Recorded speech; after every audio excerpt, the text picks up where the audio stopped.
Welcome back to the Financial Autonomy Podcast. My name's Paul Benson, financial planner and practice principal at Guidance Financial Services. If there's one age group where financial decisions really matter, it's when you're in your 40s and 50s. You've been in the workforce long enough to know, who you are professionally. You've accumulated assets, built a career, maybe raised a family. And yet, this is also the phase where many Australians quietly start to coast financially, often without even realising it. It's the most common, most costly financial mistake people make in midlife, assuming there's plenty of time later to sort out retirement, investments, and long-term planning. The problem? Well, later arrives faster than you think. In financial planning, your 40s and 50s are really the make or break years. Decisions made or avoided during this window can dramatically impact whether you retire comfortably, have to work longer than you'd like, or even become reliant on the age pension. Let's unpack what the mistakes look like, why it happens, and what you can do to avoid it.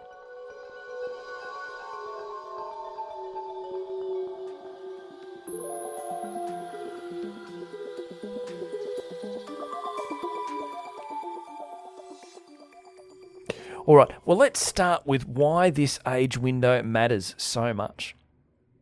So if your 20s and 30s are about building foundations, then your 40s and 50s are really about maximising potential. This is a period when you're often earning more than you have been at any other point in your life. The kids are starting to become independent, and either your mortgage is cleared or at least it's well under control. Crucially too, you've still got plenty of time for compounding to be hugely impactful on your retirement outcome. But the window is closing fast. Every year of delay has a disproportionate impact the closer you get to retirement. As an example, an extra $10,000 contributed into super at age 45 will add around $47,000 to your retirement balance at 65. But the same contribution if you do it at age 60, it barely makes a ripple. Your retirement balance is improved by less than $15,000. So this is why an I'll deal with it later type mindset is such an expensive mistake. All right, well, what does coasting actually look like? Firstly, it rarely feels like coasting, right? Most people in their 40s and 50s, you're busy. You've got your careers, you're running the kids around, you've got your sports, social life, bits and things, maybe even aging parents as well. It's not that you're lying around ignoring financial decisions, it's just that, there are other things that are more pressing. So the common patterns we see, you're doing nothing but just basic superannuation guarantee contributions. Now, the 12% contribution, unquestionably, that's a great start. But for most people, they'd probably want to top that up a little bit to really have a comfortable retirement. Lifestyle creep is probably the biggest one. So your income's up because your career's probably at its peak. Kids' school costs are slowly coming off as they, finish high school and perhaps, move on to whatever the next chapter is.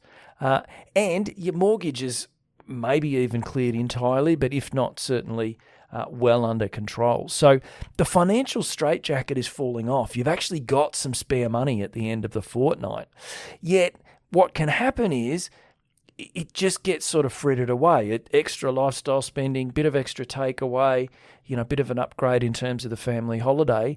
And despite the fact that you've got this potential, actually there's nothing to show for it. If you've still got a mortgage, sometimes it can just look like just only paying the minimum when really you could perhaps afford to be paying a bit more. Maybe even debt recycling if that's kind of something that you've got an appetite for. The other thing is building investments outside of super. So, super's great, but of course we can't access it until we're 60. Now, there are all sorts of things that might happen prior to 60 in terms of just life choices that you might want to make, career changes, but of course there's also the potential for redundancy. So, ideally, you would be starting to build some investments outside of super, but of course that requires some deliberate action. And again, that's exactly what you tend to not see for people who are having this coasting type experience. Delays in getting your wills and estate planning done, that's an easy one that we tend to sort of kick down the road.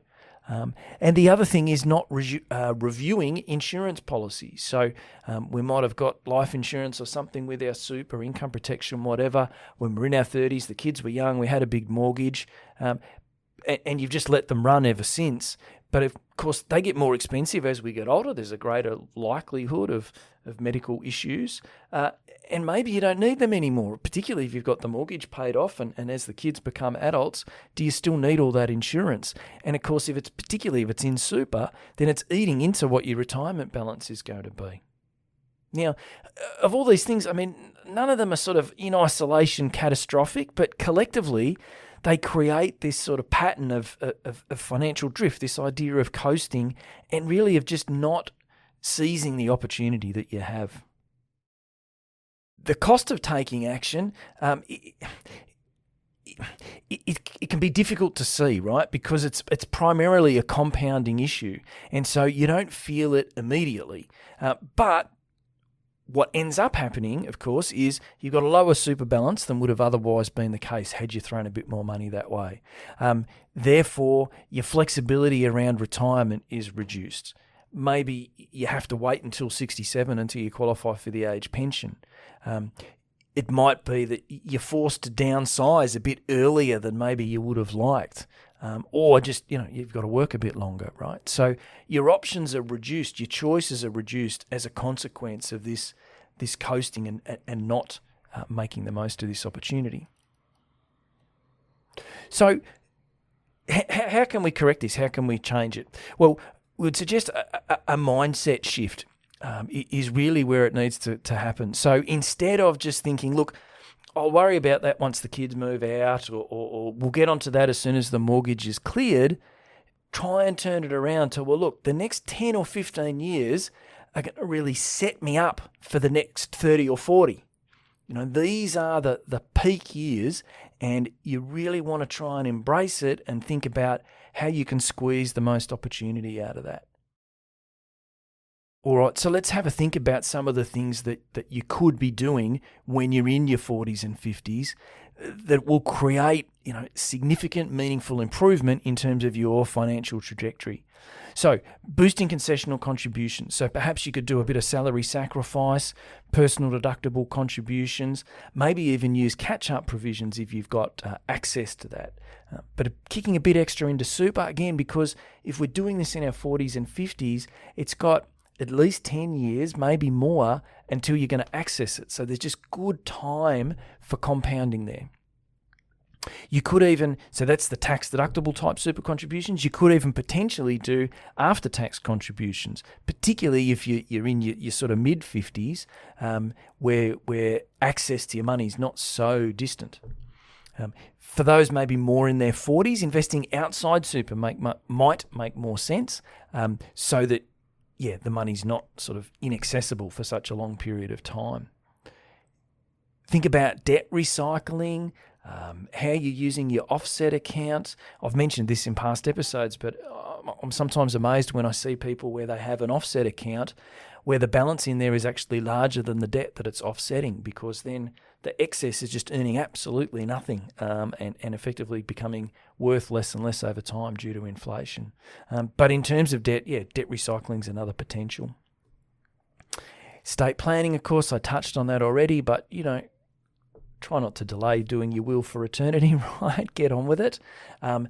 Definitely review your insurances and particularly see if there's scope to reduce them, maybe even eliminate them altogether if you're at the point where you're debt-free and the kids are off your hands. And it might be a good idea to set some targets. So perhaps, for instance, you're all right, I'd really like to get my super to $1 million or something along those lines. Having targets like that can be really quite motivating and just help you, move forward. Just as a kind of worked example here, we had a play around, just a fictitious couple in their late 40s, right? Combined income $240,000. They've got $650 still owing on the mortgage, and about $350,000 each in super. So, they're not struggling, but potentially they're not making any meaningful financial progress either, right? So what if they started salary sacrificing $15,000 each into super?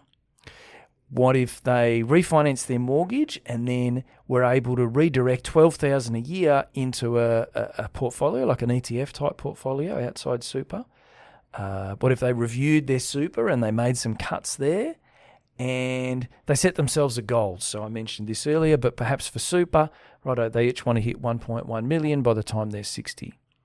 So they implement a few of these things and we've modelled it out. The difference is that their situation is improved, their total balance sheet is improved by about $700,000 as a consequence of taking those actions. So, it's meaningful, right? That's going to, that's some great travel or a whole lot of extra lifestyle expense later in life, certainly a whole lot of extra flexibility. So this is the sort of impact that you can have, again, because it's an extra $15,000 to super, which is not insignificant, but maybe doesn't feel all that much. But the thing is, it's going in for the next 10, 15, maybe even 20 years.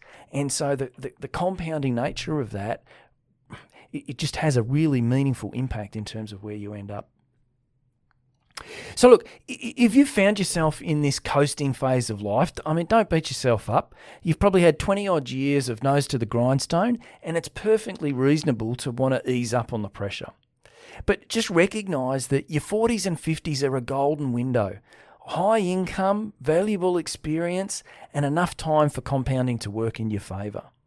The biggest mistake is simply doing nothing, assuming that the future will just magically sort itself out. Well, it won't. But the good news, it's absolutely not too late. With a focus on structure, with you having a bit of intent, you can definitely create a far stronger, more flexible financial future and achieve financial autonomy, that ability to have choice in life. All right. Well, look, thanks for listening. If you need help with your planning, of course, that's what we do here at Guidance. So go to our website. It's guidancefs.com.au. Book an initial meeting. We'd love to help you out there. All right. Enjoy your week. Bye for now.